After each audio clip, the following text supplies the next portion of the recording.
Student. तो ये मेरा नया यूट्यूब चैनल है, मैंने ओपन किया है। यहाँ पर आप लोग को नेट गेट और आईआईटी जैम का प्रिपरेशन कराया जाएगा। हालांकि मैं तो नहीं कराऊंगा, एक मैम है, मैंने उनको इनवाइट किया है, तो वो आपको आईआईटी नेट और गेट का प्रिपरेशन कराएंगी। मैम के बारे में थोड़ा सा मैं इंट्रोडक्शन दे देता हूँ, बाकी तो वो अपना दे ही देंगी। मैम ने बीएससी और एमएससी वाराणसी से किया है और नेट और गेट दोनों क्वालिफाइड है मैम 2019 में। और बाकी उन्होंने आईआईटी राउरकेला से पीएचडी क्वालिफाई किया है और इस टाइम वो असिस्टेंट प्रोफेसर के रूप में काम कर रही हैं। तो बाकी तो मैम आपको इंट्रोडक्शन देंगी और वो सारा चीज़ बताएंगी, तो मैं उनको इंट्रोड्यूस करता हूँ। आइए मैम। मैम का नाम है डॉक्टर श्वेता दुबे। आइए मैम।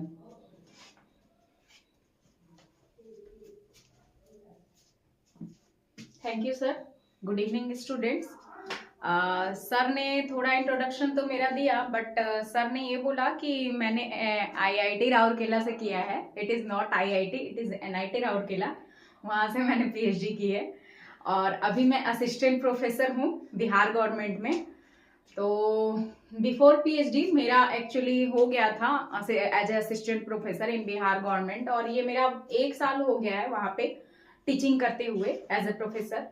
सो मैंने सोचा कि क्यों ना अपने स्किल्स को थोड़ा आप लोगों को दिया जाए, क्योंकि मेरे पास 1 साल पढ़ाते हुए मुझे ये समझ में आया कि स्टूडेंट्स को, बहुत से ऐसे स्टूडेंट्स हैं जिनको नेट गेट के प्रिपरेशन के लिए मटेरियल्स नहीं मिलते हैं, या अच्छी कोई गाइडेंस नहीं मिलती है, या फिर उनको समझ नहीं आता कि कैसे शुरुआत करें, कहाँ से शुरुआत करें, कौन सी टॉपिक कैसे पढ़नी है, किस टॉपिक पे ज़्यादा फोकस करना है, कैसे ये एग्जाम्स निकलेंगे।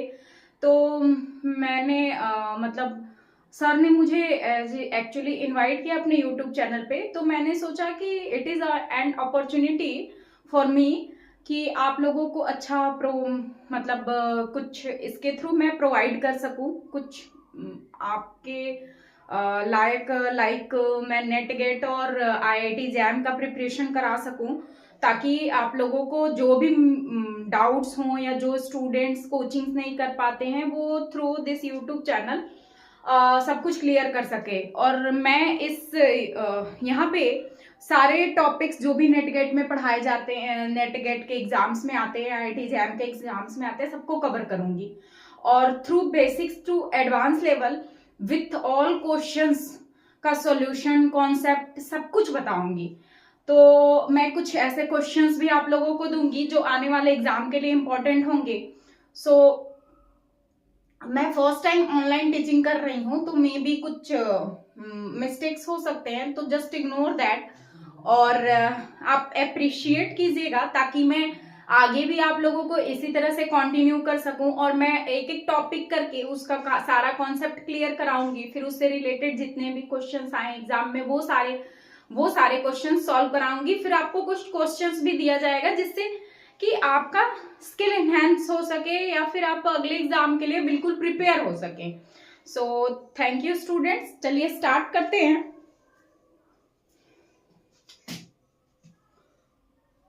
मैं रियल के टॉपिक काउंटेबिलिटी, इनकाउंटेबिलिटी, अनकाउंटेबिलिटी से स्टार्ट करती हूँ। तो काउंटेबिलिटी और अनकाउंटेबिलिटी के लिए फर्स्टली मुझे जानना होगा 5 चीजें। फर्स्ट है सेट। What is set? जैसे कि सेट की डिफिनेशन है, सबको शायद पता हो, a well defined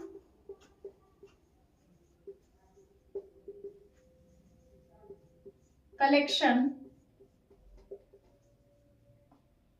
of objects. A well-defined collection of objects is called set. अब well defined क्या है वो चीज हमको समझना है, ये इंपॉर्टेंट है, इसको अंडरलाइन कीजिए। वेल डिफाइंड, तो वेल डिफाइंड क्या है? जैसे कि मैं एग्जांपल से बताती हूँ। जैसे कि आपको बोल दिया जाए कि क्लास 12th में समथिंग, किसी स्कूल के क्लास 12th में पढ़ रहे टॉलर बॉयज का कलेक्शन बनाइए। तो क्या ये सेट कहलाएगा? टॉलर बॉयज मतलब कोई 5 फुट का है, 5 फुट है, वो भी खुद को टॉलर समझेगा। कोई 6 फुट का है, वो भी खुद को टॉलर समझेगा। कोई 5'5" है, वो भी टॉलर समझेगा। तो it is not well defined. सब खुद को टॉलर ही समझेंगे, तो हम बता नहीं सकते कि एक्चुअली कौन से बच्चे इस कलेक्शंस में आएंगे और कौन से बच्चे इस कलेक्शन में नहीं आएंगे। सो वेल डिफाइंड मतलब अब इसी में अगर मैं आइडेंटिफाई कर दूं कि 5'8" से 5'8" से ऊपर वाले बच्चों का collection, the boys who is taller than 5.8 inches, तो ये एक वेल डिफाइंड हो गया। तो इसे हम फिर ये जो कलेक्शन होगी वो वेल डिफाइंड होगी, तो ये एक सेट फॉर्म करेगा। और वो जो पहले वाला था वो कलेक्शन तो हो रहा था बट सेट नहीं। तो कलेक्शन और सेट में एक बहुत बड़ा डिफरेंस है, वेल डिफाइंड, ये एक डिफरेंस है।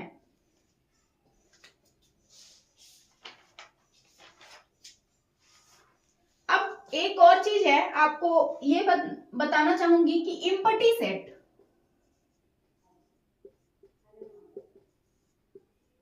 इम्पटी सेट को भी सेट कहा जाता है। हाउ?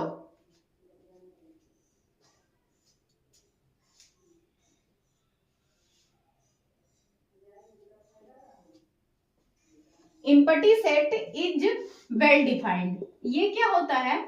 ये भी वेल डिफाइंड है। कैसे?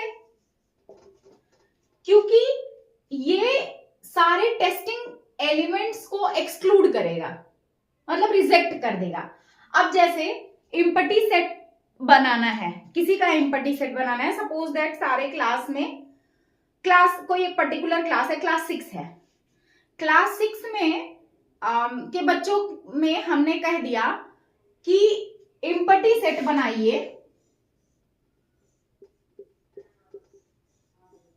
Empty set of students of class 6 whose marks are greater than 8 out of 10। अब ऐसे बच्चों का कलेक्शन जिनके मार्क्स 8 से ज्यादा हैं टेस्ट में, मतलब कि 10 मार्क्स का टेस्ट था, उसमें 8 से ज्यादा नंबर लाने वाले बच्चों का कलेक्शन। अब ये वो बोल रहा है कि इम्पटी सेट में रखिए उन बच्चों को। तो इम्पटी सेट में तो कोई स्टूडेंट्स आएंगे नहीं, दैट सेट इज इम्पटी। तो जो भी 8 से बड़े भी बच्चे होंगे उनको रिजेक्ट किया जाएगा।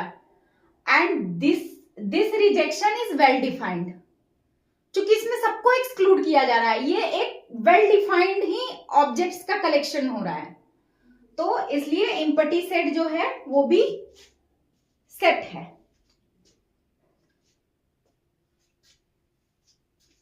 और मोस्टली इम्पटी सेट को डिनोट करते हैं, इट इज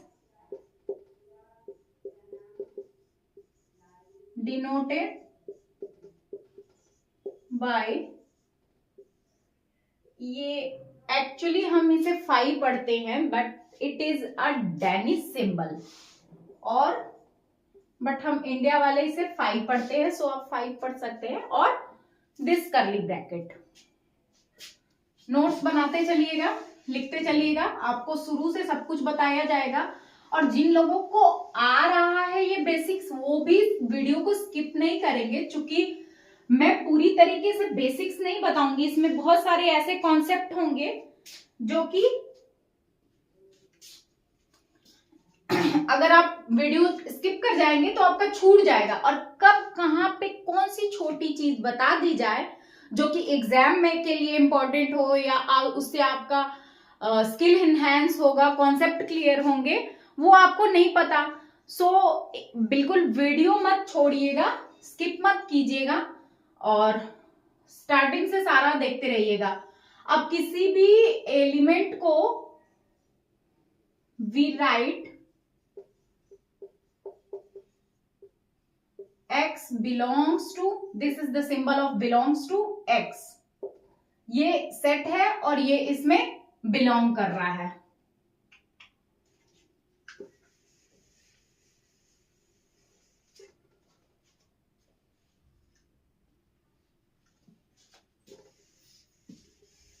एक और नोट है सेट के लिए, एक और नोट है,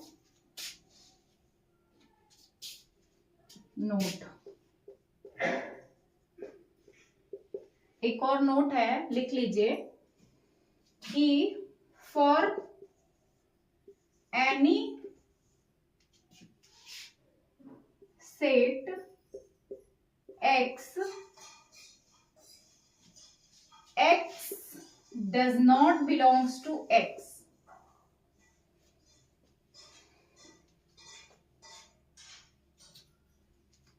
that is no set belongs to itself। कोई भी सेट जो है वो खुद में बिलोंग नहीं करता है। ये एक एक्सियम है कि x एक कोई सेट है तो x x में बिलोंग नहीं करेगा। x is subset of x। Subset का कॉन्सेप्ट आएगा तो मैं आपको समझाऊंगी कि ये जो सेट है ये इसका सबसेट कहा जाएगा, बट ये इसमें बिलोंग करेगा। ऐसा मतलब जैसे है सपोज दैट ए कंटेनर है, तो कह रहा है कि ये कंटेनर खुद में कंटेन्ड नहीं हो सकता, बिलोंग नहीं कर सकता। इसमें ये बताया जा रहा है ये कंटेनर जो है वो खुद में बिलोंग नहीं कर सकता, तो x does not belongs to x। ये एक एक्सियम है। अब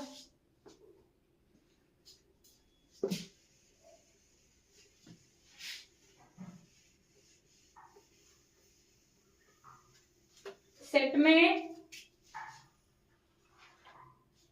एक आता है जैसे x इक्वल टू, सेट कैसे होते हैं, टाइप्स ऑफ ऑब्जेक्ट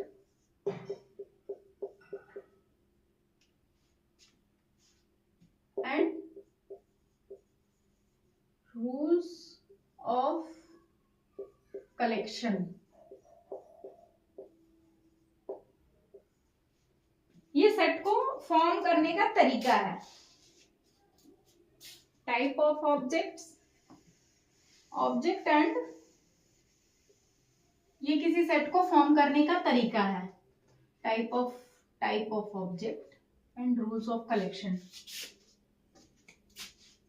जैसे कि x में हमने x belongs to n,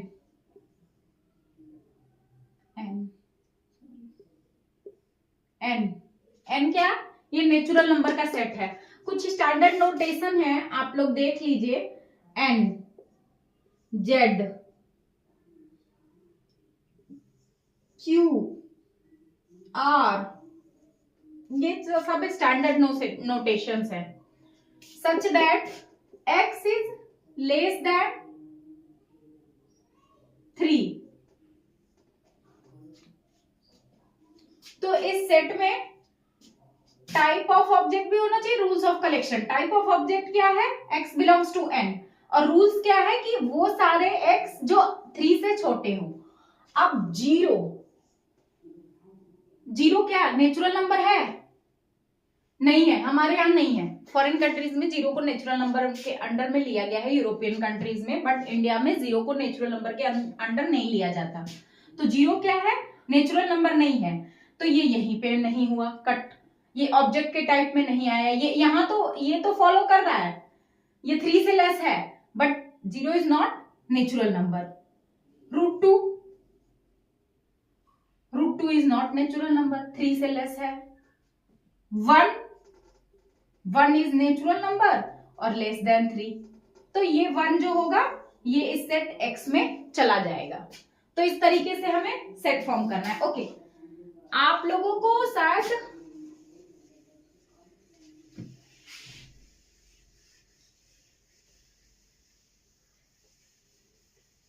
set of natural number तो पता होगा, set of whole number, set of integer, set of rational, irrational, real, complex, इतने बेसिक सबको आते होंगे। अगर नहीं आते हैं तो आप फिर थोड़ा देख लीजिएगा इस चीज को। एन क्या है? सेट ऑफ नेचुरल नंबर है। इसमें क्या है? 1 2 3 4 dot dot dot N, N plus 1 dot dot dot, ये जा रहा है।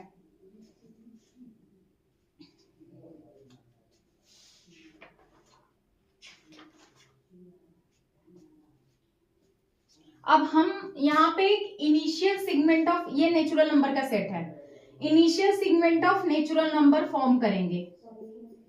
मतलब एक ऐसे टेबल फॉर्म करेंगे, sorry, 1 2 3 4 dot dot dot N. इसको बोलते हैं इनिशियल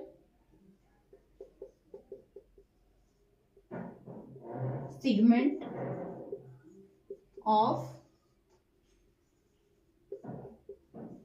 नेचुरल नंबर। अब जैसे हमें S2 लिखना होगा, तो S2 का मतलब 1 और 2, बस 2 तक। Sn है तो n तक जाएगा, S4 तो 4 तक जाएगा। इस तरीके से ये initial segment of natural numbers है।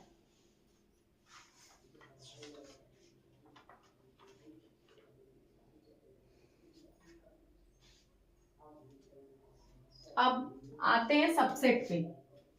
सबसेट क्या है?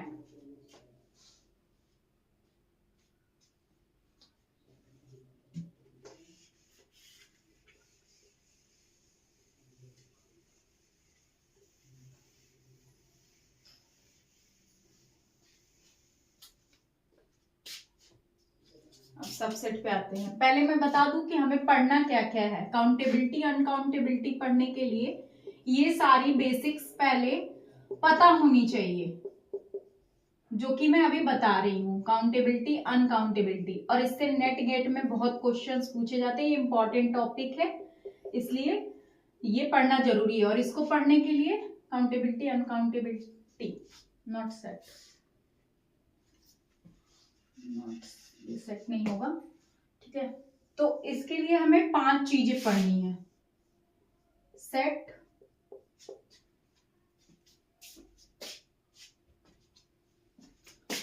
पांच चीजें हैं। सेट है, सबसेट है, पावर सेट है,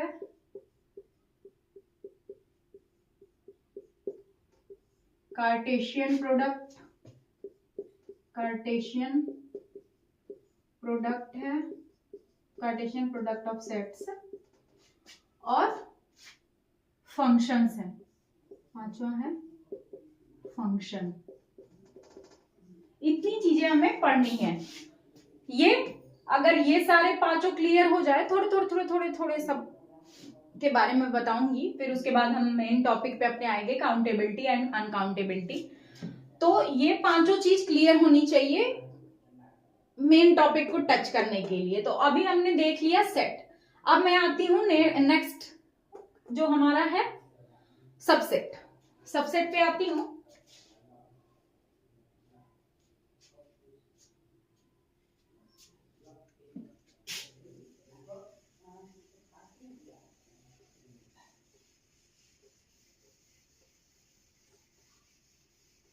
आप लोग ये सारे नोट डाउन करते चलिएगा।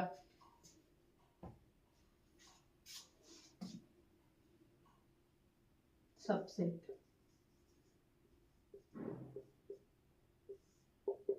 let x and y are two sets x belongs to x implies x belongs to y, then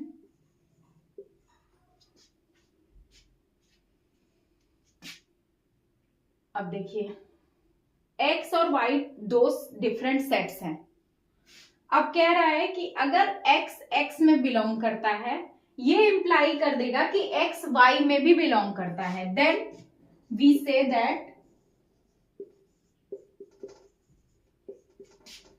x is subset of y and it is denoted by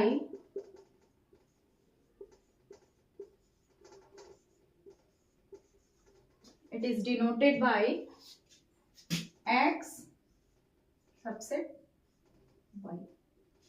बहुत सी जगह पे ये लाइन हटा देते हैं तो लोग बोलते हैं प्रॉपर सबसेट, तो अगर ये लाइन हट गई तो इसे प्रॉपर सबसेट भी पढ़ते हैं, और बहुत सी जगह पे इस लाइन को कट मार देते हैं तब भी प्रॉपर सबसेट के अंडर कंसीडर किया जाता है।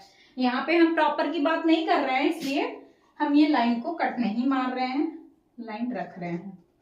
तो ये सबसेट की डिफिनीशन है, सबसेट नोट डाउन कर लीजिए।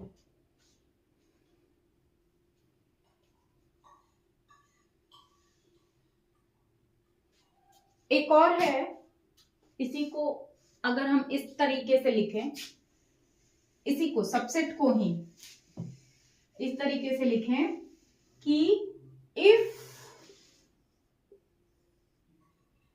x does not belongs to x imply x does not belongs to y, then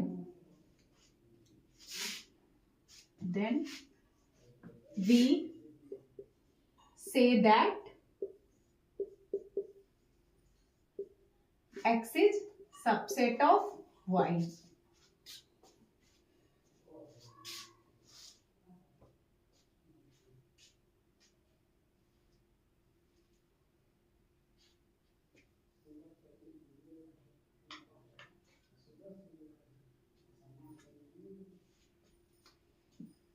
अब कैसे है ये फिगर से देख सकते हैं। सपोज x, ये कैपिटल X है, ये कैपिटल Y है।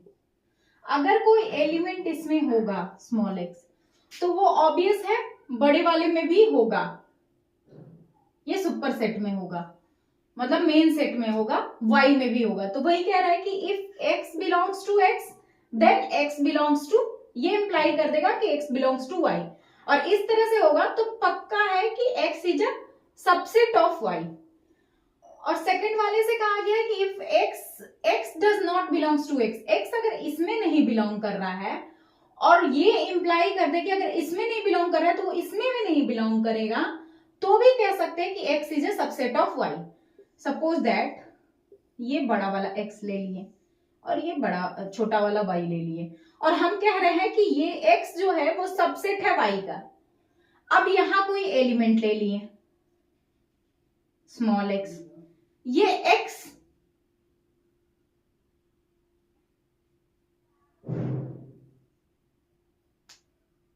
ये नहीं हो सकता होगा, एक मिनट, ऐसे नहीं,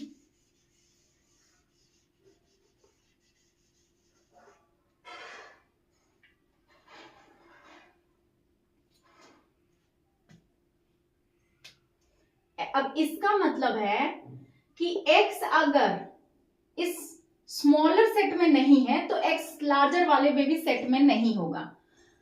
अगर ऐसी कंडीशन आती है तो भी कहते हैं कि जो स्मॉलर सेट है x वो सबसेट है लार्जर सेट y का।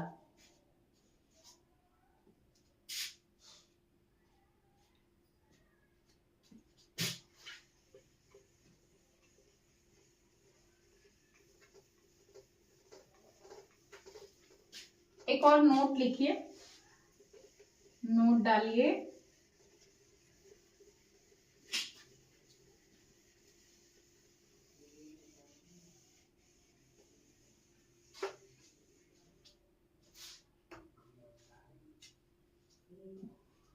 फाई हम जो इम्पटी सेट बोलते हैं, phi is subset of any set X. कैसे? Not, there does not exist, there exist का ये सिंबल है, इसको कट कर दिए तो there does not exist any X belongs to phi such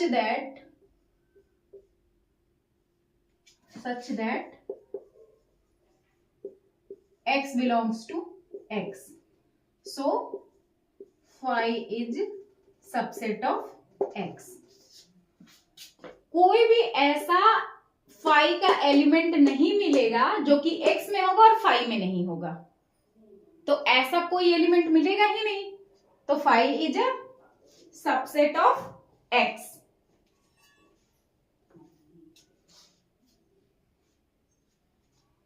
अब आते हैं third, power set. Third heading है power set.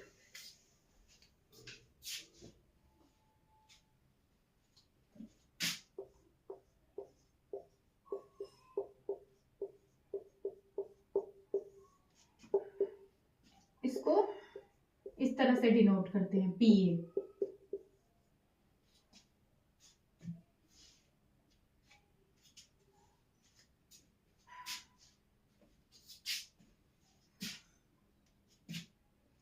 P of A, so those x such that x is a subset of A is called power set of A. सारे A के सारे subsets का collection जो होगा वो पावर सेट कहलाएगा। अब यहाँ पे सबसेट्स का मतलब सेट्स का ही कलेक्शन किया जा रहा है, सेट का सेट बना रहे हैं हम, उसे कहते हैं पावर सेट। जैसे A इक्वल टू, समझ लीजिए कोई A B C ये है, तो इसके A के पावर सेट में क्या आएगा, इसके सबसेट्स क्या आएंगे, x1 मान लीजिए, x1 क्या आएगा, x1 A, x2 B, x3 C, x4 AB, x5 B C, x6 C A, x7 A B C, x8 5 empty set, ये भी लिख सकते हैं, और 5। तो ये सारे इसके सबसेट्स हो गए। तो पावर सेट ऑफ ए क्या होगा, यहाँ पे ये ऊपर से मिटा देती हूँ, P of A power set में क्या आ जाएगा, x1 x2 x3 dot dot dot x8 तक। ये जो कलेक्शन हो गया सबसेट्स का वो पावर सेट कहलाएगा।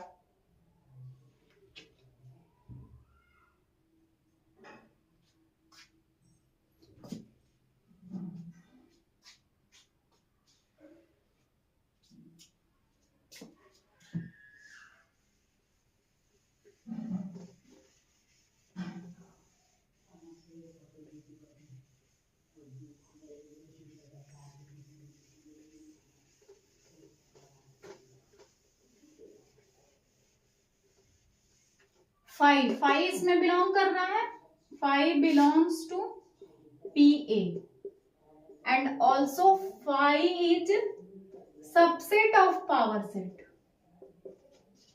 5 इसमें बिलोंग भी कर रहा है और 5 पावर सेट का सबसेट भी है।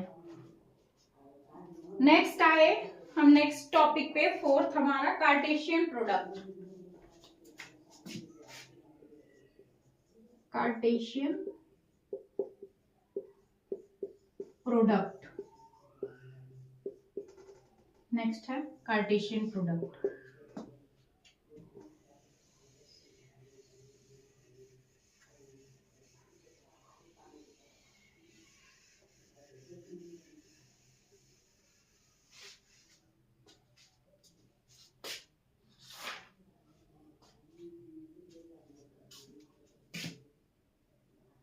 कार्टेशियन प्रोडक्ट कैसे लिखते हैं? x cross y equal to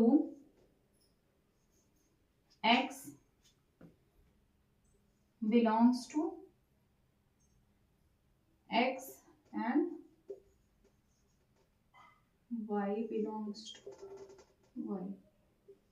x cross y, यहाँ पे इसको ऐसे लिखेंगे x cross y equal to those xy such that, ये ऑर्डर्ड पेयर्स में हमेशा आते हैं, such that x belongs to x and y belongs to y. ये हमेशा ऑर्डर्ड पेयर्स में आते हैं. ऑर्डर्ड पेयर्स का क्या मतलब है? ऑर्डर्ड पेयर्स, ऑर्डर्ड पेयर्स का मतलब है कि x y is equal to y x if and only if x equal to y. Ordered pair का यही मतलब है कि अगर हम इन एलिमेंट का ऑर्डर चेंज कर दे, ऑर्डर मतलब इसको फर्स्ट प्लेस पे, इसको सेकंड प्लेस पे, और वो ऑर्डर जब चेंज करने के बाद ये और ये टर्म्स एक इक्वल तभी हो सकते हैं जब x और y इक्वल हो.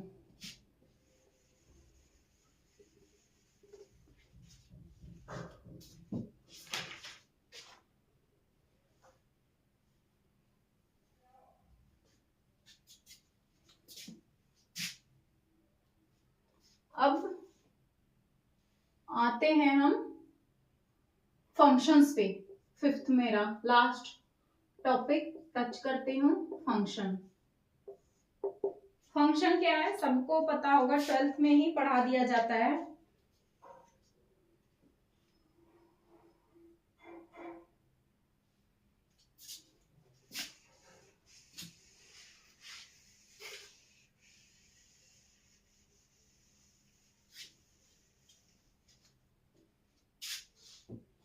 फंक्शन क्या है?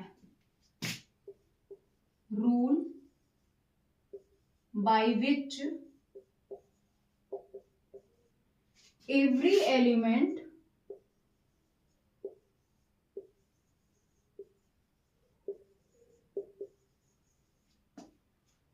of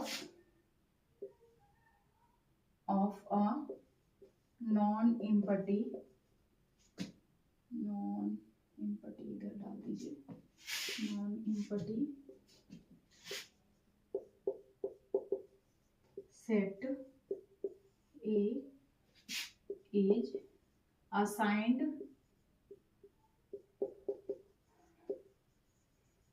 to a unique element of non-empty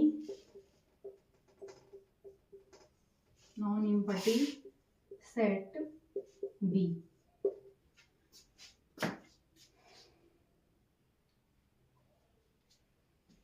क्या है? ऐसा रूल जिसमें क्या हो कि एक नॉन एम्पटी सेट ए के सारे elements, every elements is assigned हो टू अ नॉन एम्पटी, कोई नॉन एम्पटी सेट बी है उसके यूनिक एलिमेंट से असाइंड हो.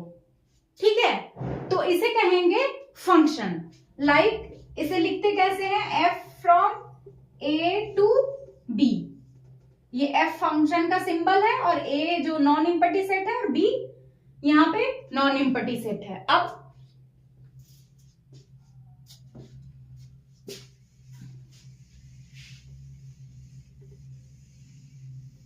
जैसे ये कोई a है 1 2 3 4, कोई b है a b c, ये है, ये है, ये है. Is this a function? ये f से कोई असाइंड हो रहा है 1a से 2b से 3c से. f is not a function.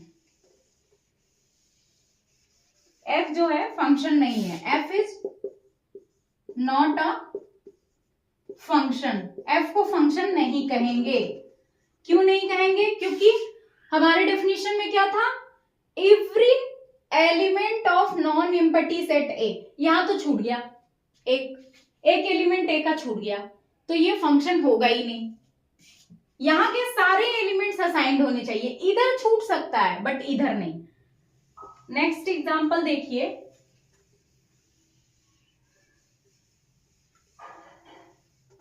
Next एक नॉन एम्पटी सेट हम ले रहे हैं ए बी, दो नॉन एम्पटी सेट हैं ए बी सी डी, 1 2 3 4,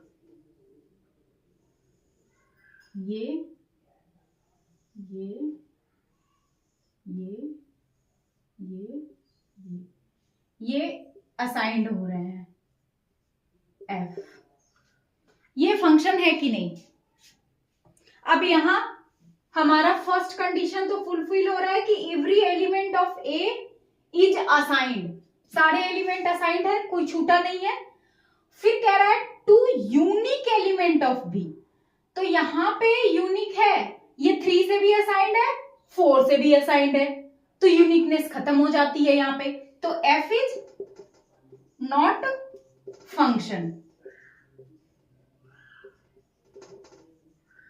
इस केस में एफ जो है वो फंक्शन नहीं होगा। अब आइए इसी में एक और देख लेते हैं कि अगर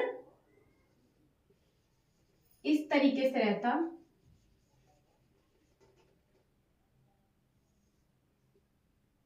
ये रहता अगर, तो एफ फंक्शन होता कि नहीं होता? यहां पे क्या है, every element of A, condition fulfil हो रही है, to a unique element of B, ये कंडीशन फुलफिल हो रही है,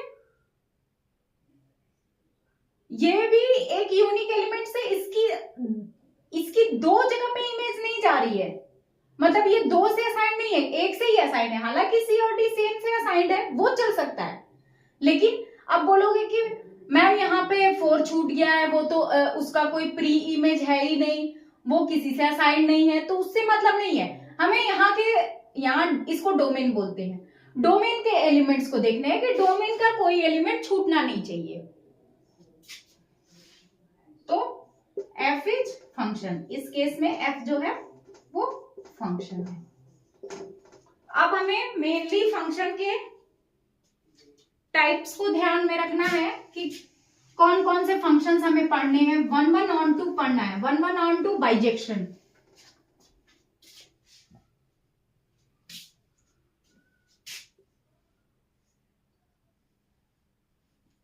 वन वन, और इसी को ऐसे लिखते हैं 1 function.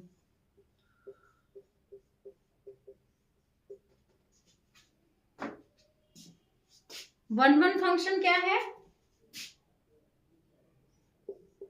F of A equal to F of B implies A equal to B.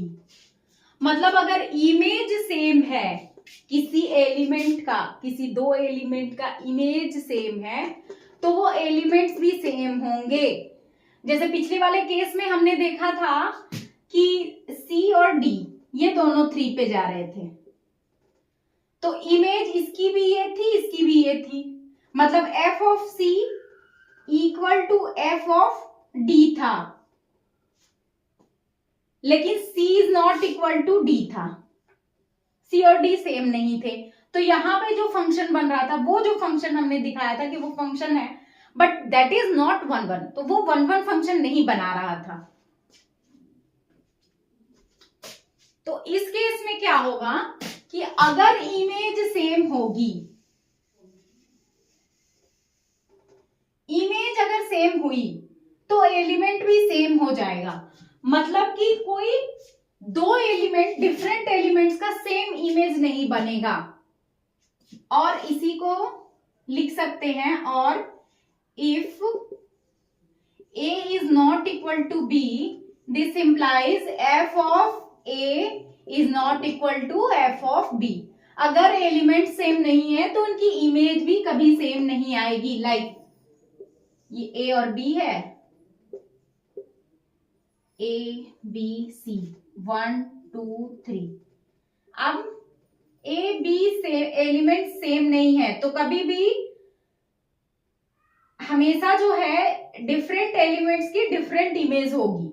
F, ये जो है एफ इज 1 1, लिख लीजिए।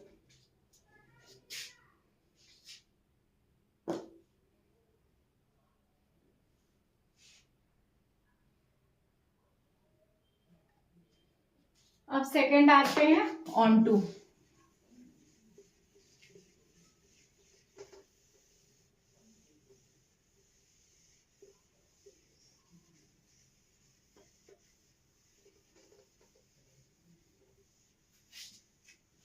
ठीक है, अब ऑन टू पे आते हैं।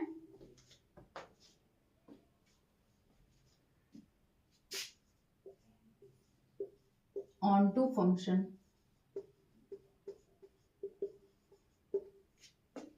ऑन टू में क्या है,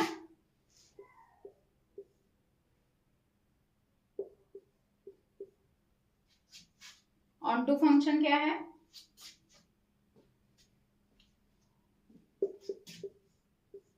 F A such that A belongs to A. इसका क्या मतलब है,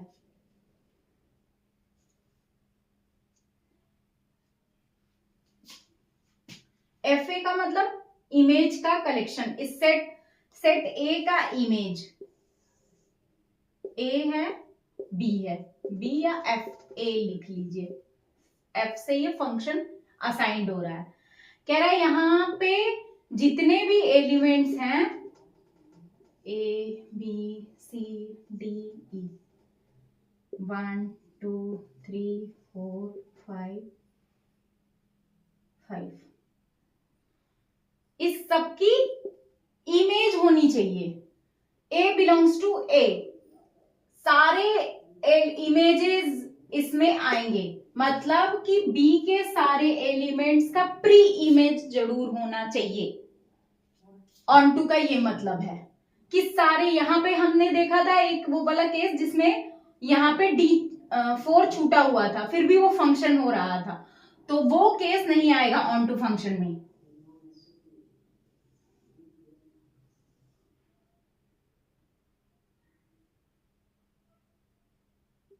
और ई से 5D से ऐसे भी हो सकता है। तो ये एक ऑन टू फंक्शन है, मतलब यहां के सारे एलिमेंट्स की प्री इमेज होनी चाहिए। और ऐसे भी हो सकता है ई एक और एफ आ जाए,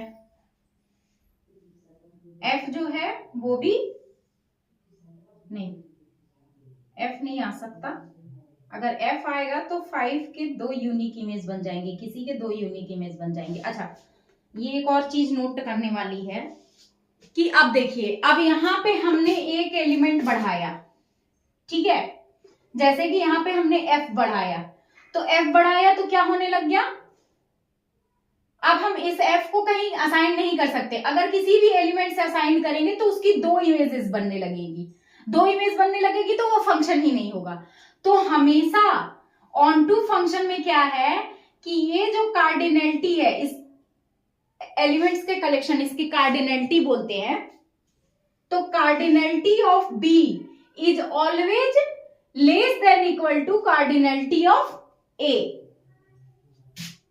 कार्डिनलिटी को हम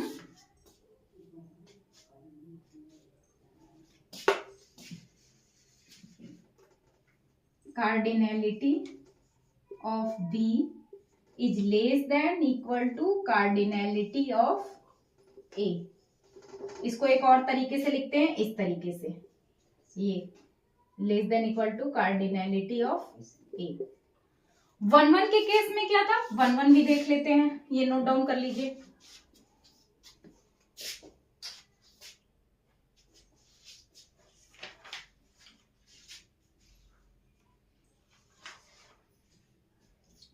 वन वन के केस में क्या हुआ था,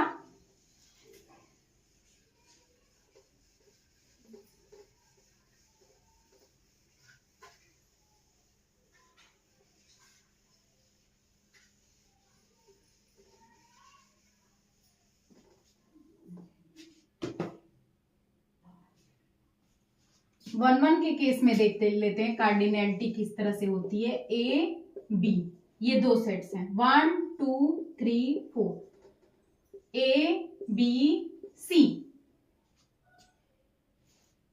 अब 1 ए से है, 2 ए से है, 3 बी से है, 4 सी से है। ये 1 1 है कि नहीं?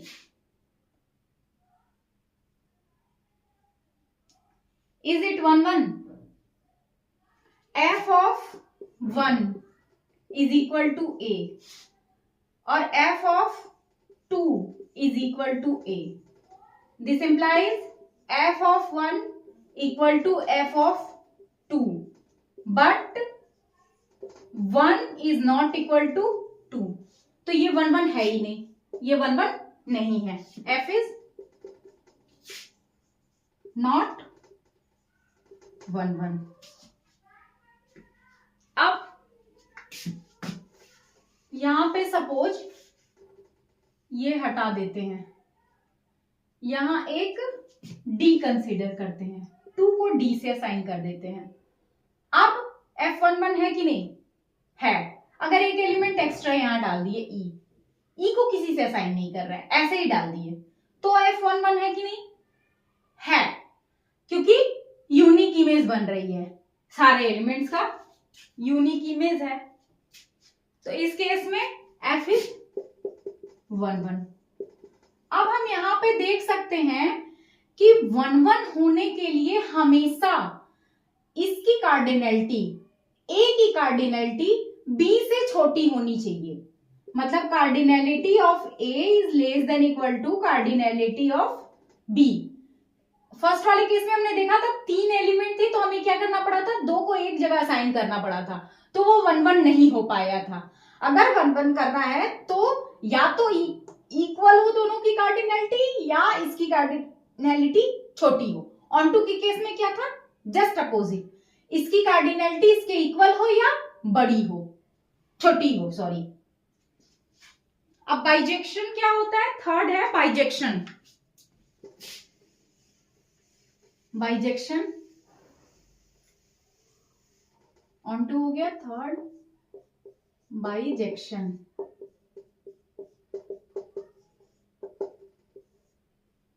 बाइजेक्शन क्या है? F is both 1 1 1 1 and onto. तो इस केस में क्या होगा? एक केस में होता है, 1 1 के केस में होता है cardinality of A is less than equal to cardinality of B, और ऑन टू के केस में होता है cardinality of A is greater than equal to cardinality of B। अब बाइजेक्शन है तो क्या हो जाएगा? Cardinality of A is equal to cardinality of B, दोनों होल्ड कर रहे हैं। तो एक ही केस पॉसिबल है कि दोनों की कार्डिनैलिटी सेम हो, मतलब जितना इधर हो उतना इधर हो। ये है बाइजेक्शन। चलिए अब आगे सेट में, ये मेन हमने तो कवर कर लिया, आगे सेट में अभी और कुछ आपको पढ़ना होगा थोड़ा थोड़ा, सिमिलर सेट्स, और आपको सेट में अभी पढ़ना होगा similar sets, finite sets, infinite sets, ये सारे आपको अभी टॉपिक कवर किए जाएंगे सेट्स में। उसके बाद हम काउंटेबिलिटी और इनकाउंटेबिलिटी पे आएंगे, लेकिन मेनली आपको ये 5 कवर कर दिया गया है जिसका मोस्टली यूज होगा आपको। और अगर अभी भी आपको किसी चीज की इसमें डाउट होगी तो आप हमसे पूछ सकते हैं, आपको प्रोवाइड किया जाएगा, मेल आईडी वगैरह प्रोवाइड की जाएगी जिसके थ्रू आप हमसे डायरेक्टली कांटेक्ट कर सकते हैं। सो ये मेरा फर्स्ट वीडियो था, सो आज के लिए इतना इनफ है, और मैं नेक्स्ट वीडियो में आपको सेट के और कुछ कॉन्सेप्ट बता दूंगी। देन उसके बाद हम बेसिक्स कवर करते हुए काउंटेबिलिटी पे जाएंगे, अनकाउंटेबिलिटी पे जाएंगे, फिर उससे रिलेटेड जितने भी क्वेश्चंस आए हैं, और उस टॉपिक से पर्टिकुलरली हर बार नेट के एग्जाम में पूछता ही पूछता है, तो उस टॉपिक को हमें छोड़ना नहीं है, इसलिए बेसिक्स से पता होनी चाहिए ताकि वहां पे हमारी अंडरस्टैंडिंग अच्छी हो सके। So that's all for today. And thank you.